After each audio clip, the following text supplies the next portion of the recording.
Yo, what's up? It's Michael the Thickle.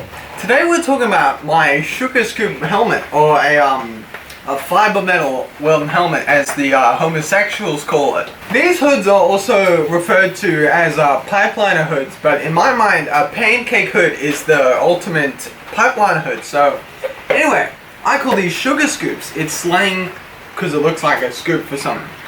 Anyway, I've been using this for a couple days now, so I probably totaled maybe 10 hours of welding on it, and I want to talk about it. So the reason why I got this one is, first off, you can't call yourself a pipeliner unless you have a Sugarscoop. Secondly, it's my only flip hood that takes a 2x4 lens, and 2x4 lenses are far more common than 4x4 lenses, which my Viking takes. This requires a very specific lens that costs like $300. Also, my work provides the 2x4 lenses, whereas they don't provide 4x4s. Another reason why I got this is because apparently it can fit under a hard hat. I've tried that and it didn't work. Maybe I just don't have the right hard hat. I'll keep looking and I'll give you guys an update soon. The shell of this hood comes in at like 70 US dollars, so it ended up costing me like 130 Australian dollars or something with shipping and whatever. In it I have a Lincoln Viking 4C welding lens, which cost me another $210 or something like that. So this is a pretty expensive deal right here, but so are pretty much all of my hoods. When I open this, one thing I noticed is it's sort of, I don't think it's, the attention to detail is not there. You see the paint is already coming off. See if you can see this on the top here. And there's, the thing that pressed this plastic, it didn't do such a good job. There's still burrs on it. And especially around here. You see? I've used this for quite a few hours now, and there's a couple things that I've noticed. First off, these hoods are designed to not really have any moving parts, so there's no ratchet at the back. It's got some elastic there instead of having a regular ratchet there, and that's just for longevity. I don't really understand it, to be honest, because the elastic can stretch and then it doesn't work anymore. So every time I stop using this hood, I pull the elastic so it's loose, so it doesn't end up stretching. One thing I've noticed is it comes loose on my head, which I don't really find good at all. In fact, it's quite annoying. You can pull it tight and it's pretty comfortable, but after a couple minutes of use, it just falls out. Also, I find the whole headgear construction, I don't really like it, and this maybe I just haven't set it up right, but this part cuts into my ear on my left side, which I'm sure I can modify it to get rid of that. Maybe it's just the shape of my head. I'm gonna close the door because the rain's getting too noisy. So when I went to change the fixed lens in here with an auto darkening lens, I noticed this has one of the worst designs of a lens replacement in existence, and I felt like I was going to snap it in half when I tried to take it out, but that was just a misunderstanding. I didn't know how to take it out. I think this design could be improved. Like all my other hoods, they're so much better way of replacing the lens, but I mean, this apparently is time tested, so I don't know. On my first day of using this, I encountered a pretty nasty fall where I wasn't really looking and I tripped over a mic cable.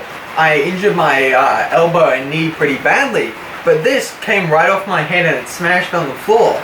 And it's not really looking much different to how it was when I got it, which is awesome. This is made of the pretty gimmicky FIBRE-METAL, which it is pretty tough, I'll give it that. I think it's just some sort of reinforced plastic.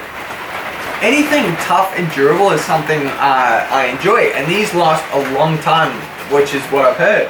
Another thing I noticed about this hood is it doesn't really protect my neck, and if I don't do the top button up on my shirt, I'll get a pretty bad burn. I'll show you.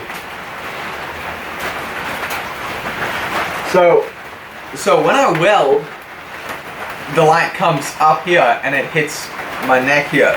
Whereas one of these, it's designed to protect your neck, just like most of the newer designs of hoods that I have. The round shape though, excuse me, does make it stronger. Another thing that I noticed is when I have this helmet in the up position, often it'll come too far back where I can't, I can't swing it forward effectively. So you see how instead of being about here where normal helmets would tap out, it's here. Once again, I don't know if I just haven't adjusted it correctly. That could be at fault, but I think I have. I know there's a stop for it going down, but I don't know if there's a stop for it going up. Another thing that I noticed is I have the similar issues with this hood. Its controls smashing me in the chin. This smashes me in the collarbones right here. This hood, it's ratchet. Sorry, not it's ratchet. These things on it, the nuts that help it slow down, they're self-loosening. This hood, it's self-tightening. The more you flick it down, those nuts tighten, and then you have to loosen them. But I think that's a better problem to have than them being self-loosening. Because if they aren't tight enough, this will come down with too much force and bash you right in the collarbones, which is annoying because they're just bones. They stick out. It's painful. Ouch. So you got to make sure the screws are tightened up at all times. One advantage of the elastic on the back is, first of all, it fits any size head to a point, obviously, unless you're a baby or something. And also, because of that, it can stay a lot more secure. Now, even though it comes loose, you can get it to a specific point, whereas a ratchet has, a ratchet has specific notches on it. I don't know if you can see this. So you can't, it's not infinitely adjustable. And because you can get it so tight, these hoods are designed for pipeliners where they have to go under the pipe and weld like this. And this hood will stay secure on your head when you tip over. Whereas a ratchet doesn't tend to do that. All of my other hoods have a ratchet except my Pancake, which has a strap on the back. This is better in some ways than a strap because you can adjust it. It's just not as comfortable. So it might sound like I'm being a little bit of a negative Nancy, but I actually really like this hood.